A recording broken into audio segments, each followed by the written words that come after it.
दोस्तों, देश में आए लोकसभा चुनाव के परिणाम के बाद अब 9 जून को नरेंद्र मोदी फिर से प्रधानमंत्री पद की शपथ लेने वाले हैं। हालांकि सरकार बनाने के लिए जितना बहुमत चाहिए बीजेपी को, उतना उनको मिला नहीं, लेकिन फिर भी एनडीए गठबंधन यानी चंद्रबाबू नायडू की टीडीपी और नीतीश कुमार की जेडीयू के साथ होने से सरकार बन जाएगी। इसी कारण से अब इन दोनों पार्टियों का महत्व बढ़ गया है। इसी के चलते दोनों पार्टियां लोकसभा स्पीकर और वित्त मंत्री का पद मांग रही है। आखिर इसके पीछे का कारण क्या है और सरकार चलाने के लिए इन दोनों पदों की क्या खास भूमिका होती है, तो आज बताएंगे आपको इसका इतिहास और इस पद की ताकत के बारे में। तो सबसे पहले गोगिलियो चैनल को सब्सक्राइब कर लीजिए, क्योंकि बाद में दिमाग में नहीं रहता है।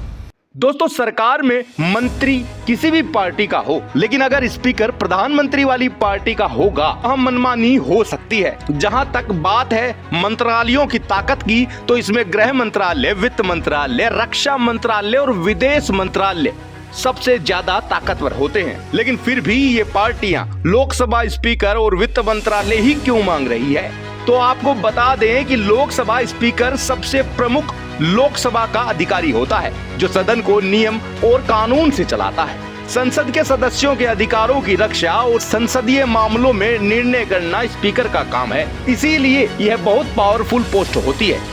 वहीं अगर बात करें वित्त मंत्रालय की, तो यह मंत्रालय किसी भी राज्य के लिए फंड और देश के बजट का प्रबंधन करता है। इसके अलावा महत्वपूर्ण है ईडी और वित्त मंत्रालय का कनेक्शन।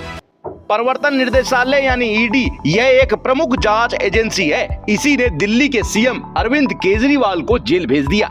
यह एजेंसी वित्त मंत्रालय के अंतर्गत आती है, इसीलिए इसके ऊपर नियंत्रण पाने के लिए यह विभाग मांगा जा रहा है। दोस्तों, ये तो थी दोनों ही पार्टियों की ताकत। अब जानते हैं कुछ खास। लोकसभा स्पीकर संसद में चर्चा का एजेंडा तय करता है, सांसदों को दंडित करता है। इसके साथ ही दल बदल कानून के तहत सांसदों को अयोग्य भी घोषित कर सकता है। दल बदल कानून के तहत स्पीकर किसी भी सदस्य के लिए प्रक्रिया आसान भी कर सकता है। स्पीकर के फैसले पर सुप्रीम कोर्ट के पास भी ज्यादा अधिकार नहीं है। एक बार 1998 में अटल बिहारी वाजपेयी के नेतृत्व में एनडीए की सरकार बनी। उस समय टीडीपी पार्टी के जीएमसी बाल योगी स्पीकर बने।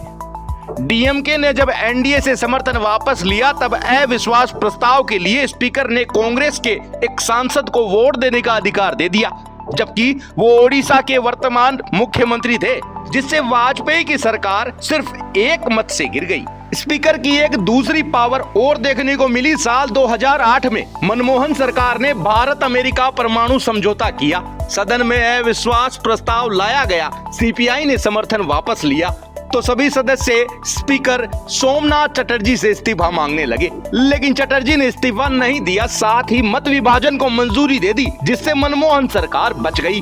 कुल मिलाकर पैसा, जांच एजेंसी और स्पीकर की ताकत, यही सब चाहिए इनको। खैर, देखते हैं कि होने वाला क्या है, किसको क्या मिलेगा, ये तो 9 जून को पता चलेगा। तो कैसी लगी आज की जानकारी और जानकारी बताने का तरीका भी कमेंट कर जरूर बता देना। जब तक आप लगातार देखते रहिए गोगिलियो।